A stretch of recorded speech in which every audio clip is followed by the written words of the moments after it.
돈의 속성. 김승호. 최상위 부자가 말하는 돈에 대한 모든 것. 일정하게 들어오는 돈의 힘. 가정해보자. 1년에 수입이 5천만 원인 사람이 있다. A라는 사람은 매달 일정하게 400만 원을 버는 사람이고, B라는 사람은 어느 땐 1,000만 원을 넘게 벌기도 하지만 어떤 달은 한 푼도 벌지 못한다. 두 사람 모두 매년 5천만 원의 수입이 생기지만 돈의 힘은 서로 다르다. 수입이 일정하게 발생한다는 건 그 수입의 질이 비정규적인 수입보다 좋다는 뜻이다. 질이 좋은 돈은 다른 돈을 잘 불러 모으고 서로 붙어 있어도 흩어지지 않는다.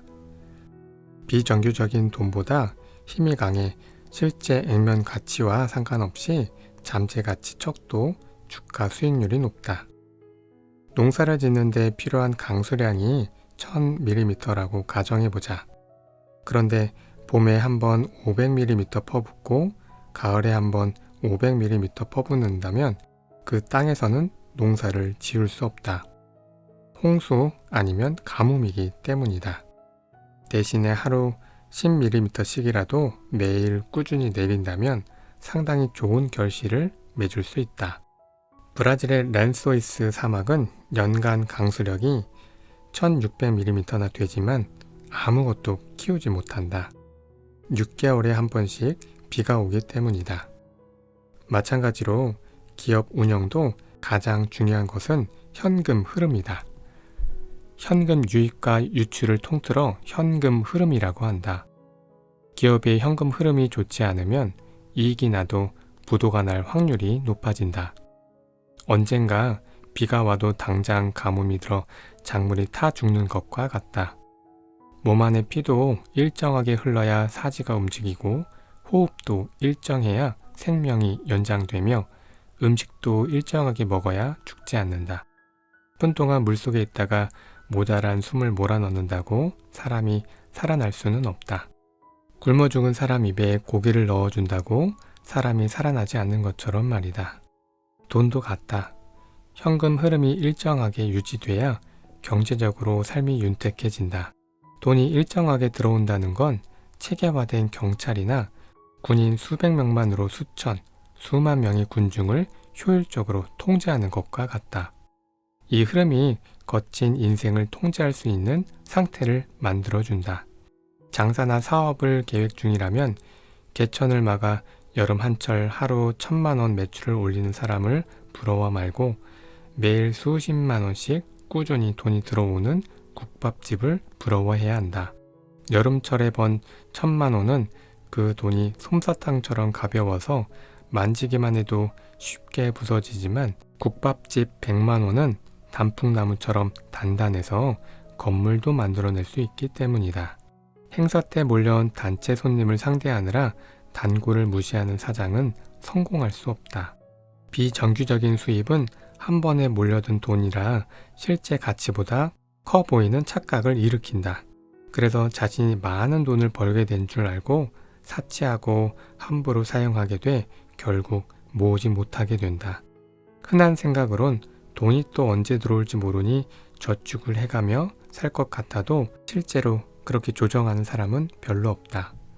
내 손에 바늘이 있고 풍선이 눈앞에 어린거리면 찔러보고 싶은 것이 사람 마음이다. 따라서 수입이 비정규적인 사람은 자산을 정규적인 수입 자산으로 옮기는 작업을 시작해야 한다. 연예인, 강사, 학원 교육자, 건설 노동자, 시즌이 있는 사업체 소유자, 운동선수, 개원 의사처럼 수입이 일정하지 않은 직업을 가진 사람이 여기에 해당된다. 수입이 일정하지 않다는 말은 또 다른 말로 개인의 재능이나 재주가 많아서 단기간 많은 수입을 얻는다는 뜻이다. 이런 사람들은 자신의 수입이 생기는 대로 일정한 소득이 나올 수 있는 부동산이나 배당을 주는 우량 주식을 사서 소득을 옮겨 놓아야 한다.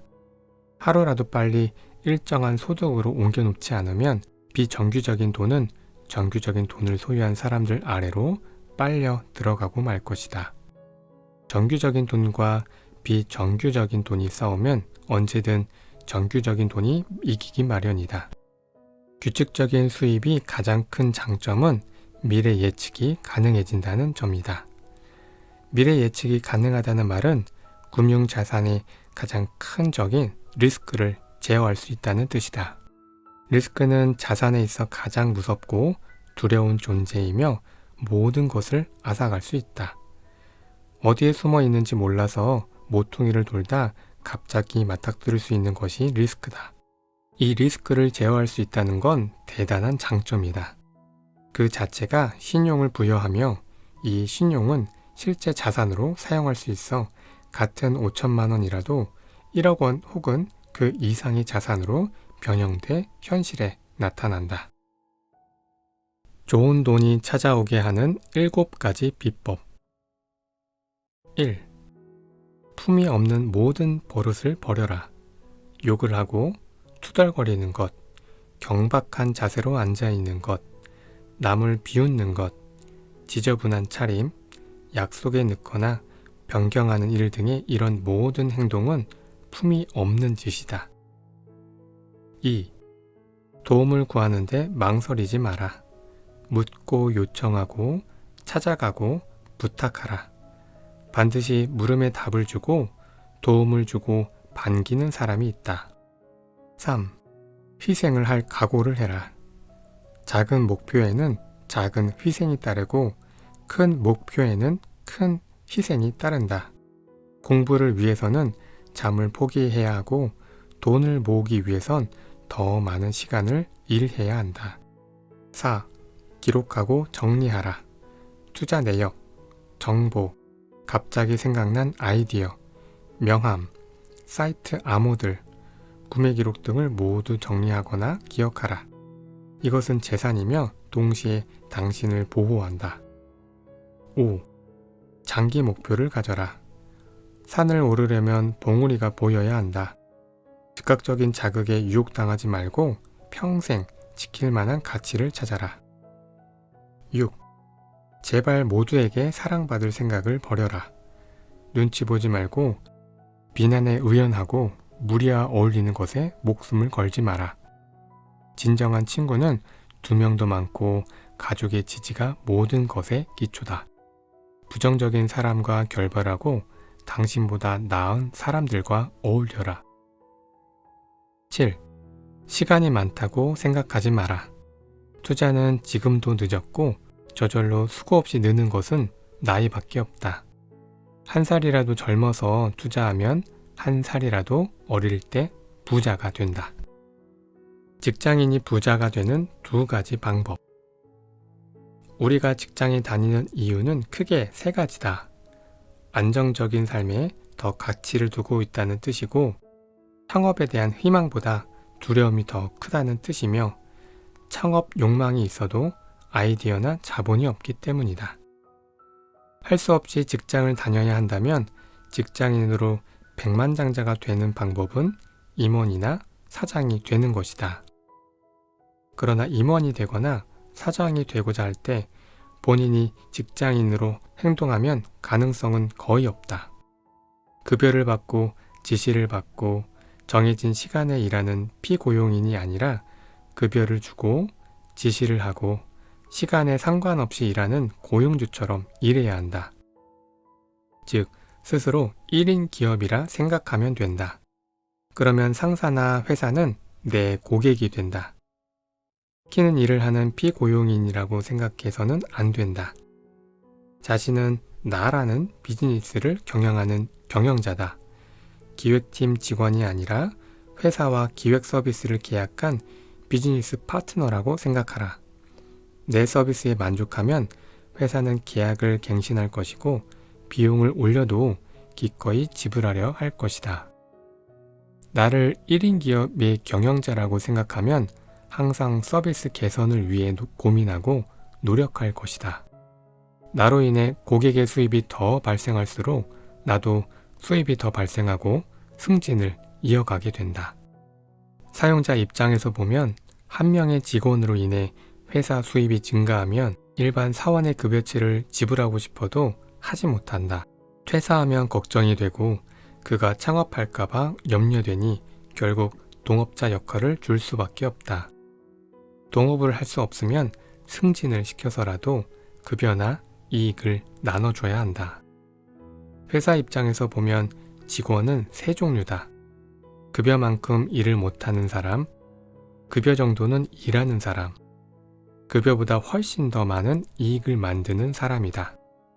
급여만큼도 일을 못하는 사람은 해고하려고 할 것이고, 급여 정도 일하는 사람은 자리를 지키나 승진이 어렵고, 급여보다 많은 돈을 버는 사람은 승진을 시키고 파트너로 받아들인다. 급여보다 많이 버는 사람은 내 기준으로 급여의 최소 3배의 이익을 만드는 사람이다. 그러면 급여와 회사 이익과 잉여금으로 적당하기 때문이다. 직장 내에서 현실적인 금액으로 3배의 이익을 내지 못하는데도 승진을 하고 급여가 올라가는 사람이 있다. 한 사람은 능력이 뛰어나지만 충성도가 없고, 다른 한 사람은 충성도가 높지만 능력이 모자란다면 사장은 누구를 승진시킬까? 충성도는 필수 요건이고 능력은 선택 요건이기 때문에 능력이 조금 모자라도 충성도가 강한 직원을 승진시킨다. 이유는 간단하다. 충성도 없이 능력이 높은 직원은 성과가 올라가면 올라갈수록 결국 창업을 하거나 동업을 요구할 수준까지 갈 것이기 때문이다. 그래서 평균보다 조금 나은 성과와 충성도만 있으면 막강한 임원 후보군이 된다. 여기에 말뚝을 박을 만한 2가지 행동만 있으면 어느 직장에 가서도 성공한다. 그중 하나는 보고하는 시간이다. 상사에게 지시를 받고 업무를 끝냈으면 끝냈다는 확인 보고를 해주는 것이다. 했으면 그만이지 라는 행동은 상사의 기준에서 보면 하지 않은 것이다. 이 작은 행동이 상사에게 가장 강력한 영향을 준다. 부하 직원이 있는 사람들도 이 문제로 가장 힘들어하면서 정작 자신은 상사에게 그렇게 하지 않는다. 상사라도 매번 확인하는 것은 쉽지 않고 본인도 잊어버린다. 그런데 어느 날 자기가 지시한 내용이 보고도 없이 누락되어 있으면 어떻게 될까? 단 한 번만 그런 일이 있어도 일을 못하는 부하로 낙인 찍힌다.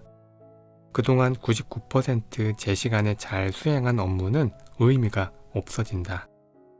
반면 지시를 이행하고 바로바로 확인해주면, 특히 잊고 있던 업무를 마쳤다고 확인해주면 상사의 인식 속에는 믿을 만한 부하로 각인된다. 마지막 마무리는 인사다. 인사가 만사라는 말이 있다. 상사를 어려워하지 말고 엘리베이터에서 만나든 식당에서 만나든 다가가서 인사하라. 이것은 유치원에서 배우는 것이다. 인사를 정중히 한다는 것은 두 인간 사이에 관계가 생긴다는 뜻이다. 관계와 인연이 생겨야 일이 이루어진다. 영어에 pushing on a string 이라는 문장이 있다. 내가 줄에 달린 장난감 자동차를 잡아당기면 끌려오지만 반대로 줄을 민다고 장난감 자동차가 밀리지 않는다. 장난감 자동차는 당길 때만 반응한다. 상사들은 부하들이 자신을 당길 때만 반응하게 되어 있다. 인사가 바로 당기는 줄이다. 상사는 함부로 부하를 끌지 않는다. 충성도가 있는지 없는지 아직 모르기 때문이다. 결국 직장에서의 성공 원리는 아주 간단하다. 자기 일처럼 성실하게 일하고 보고를 바로 하고 인사를 잘하면 된다. 특히 작은 기업에서는 이 정도만 해도 바로 몇 년 안에 임원이 될 가능성이 있다. 경영자 관점에서 이런 직원은 보석이다. 마음이 저절로 가고 뭐라도 해주고 싶은 마음이 절로 들며 드디어 내가 후계자를 찾았나 싶을 정도로 아낌을 주기 마련이다. 그만큼 생각보다 이런 태도를 가진 직원이 없기 때문이다. 임원이 되고 사장이 되면 일반 직원의 10에서 20배 이상의 급여 소득을 받고, 회사에 따라서는 특별 수당과 스톡옵션 또는 경영 참여를 통한 지분 매입도 가능해진다. 직장인으로 부자가 되는 다른 방법은 투자다. 급여의 20% 이상을 계속 모아서 종잣돈을 만들고 투자를 지속하는 것이다. 직장에서 급여를 받는 사람이 투자를 하지 않고 부자가 될 방법은 부자와 결혼하거나 복권 당첨 밖에는 없다. 승진을 통한 성공을 꿈꾸지 않거나 기회가 없다 생각되면 부지런히 투자에 대한 공부를 해야 한다. 투자를 하지 않고 퇴직금만 바라보며 노후를 맞이하려 했다가는 인생 후반기가 비참해질 수 있다. 이 세상에 보장된 직장은 없다. 급여의 20%는 아주 없다고 생각하고 20년 이상 바르게 모으면 대부분 부자로 은퇴할 수 있다. 단 투자도 치열한 공부 끝에 성공이 온다. 직업이 두 개라 생각하고 끊임없이 경지를 공부하고 관찰해야 한다. 투자를 저축으로 이해하면 안 된다. 저축은 더 이상 투자가 아니다. 적금도 아니다. 보험도 아니다. 물가 상승률 이상, 평균 주가지수 이상을 벌어내는 기술을 따로 습득해야 한다. 이 기술이 없을 것 같으면 인사하고 보고 잘하고 당신의 상사를 존중하시길 바란다. 물론 이 두 방법을 모두 실행하면 안정적 직장인이면서도 반드시 백만장자가 될 수 있다는 것을 약속한다.